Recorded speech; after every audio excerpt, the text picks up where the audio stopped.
So I came across a post today on Twitter. I'm not going to read the whole thing, but it was pretty interesting.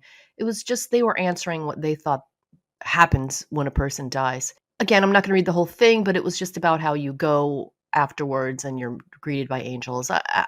I'm not into the whole angel thing, and I don't disrespect anyone who does, and I'm perfectly willing to admit that I may be wrong about angels, but as some of you may know, I come from a Christian background, so I still get a little triggered by visions of angels or anything that comes across to me as biblical, which I may get over on my path, I don't know, or I may be correct on this and angels are a deception, but we'll see. Again, I don't begrudge anyone that belief. I hold all of my opinions in an open hand, and please take what resonates and just leave the rest. But I thought that it was a pretty interesting post, but then what really got me was someone in answer to this, he says, so present moment of lifelong suffering with no angels to support or comfort suggests that we are currently in hell.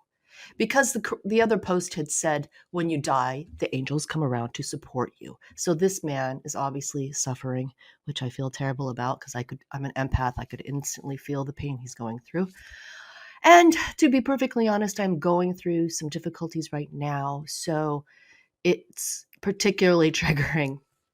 But I just wanted to reach out to him because I felt bad that he's in such pain and he feels that life has no support and that he's basically giving his power away to somebody random on the internet who posted something. I know we probably can all remember when we've done that as well, right? So no judgment because it's just so easy. There's so much information out there. So anyway, I'm going to read it again. He says, so present moment of lifelong suffering with no angels to support or comfort suggests we are living in hell.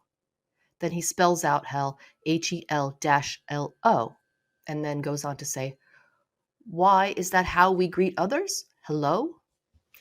So I just felt compelled to answer him.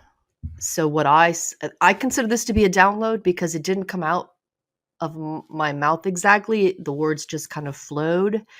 And okay, call that divine spark, whatever, I don't know. Download something. It just, once I typed it out, it felt very true, so I pushed send. So here we go. What I said, you chose your experiences. You are not in hell. There is no hell. If your experiences no longer resonate, then your path may be to discover how to create something different. Then I read it again, and it resonated with me and directly spoke to what I'm going through right now, so I hit send. Hopefully he'll take it as I meant it. But if you are right now going through troubles, it could possibly be that you wanted to experience the feeling of going through those troubles. But that doesn't mean you need to stay there. You can change your contracts. If it doesn't resonate, if it now you know this is a feeling that you don't like, then change it. Change your destiny, change your projection, and do the things. Get clear on the fact that you don't want that, but don't dwell on that because what you resist persists, right? But start dwelling on the opposite. Start dwelling on what you see as the fix for the problems you're going through. I've done this in the past, and I promise you it works. I'm digging out of a hole right now, a little depression and some things that have gone into my life. But what happens is you kind of get inundated by those, right? A lot of times, even though you may know you've been on a path for a long time, you know who you are, you know what power you have, but life comes down on top of you and you forget these things. And you turn around, you look around, you've been here for months wallowing in what you don't want.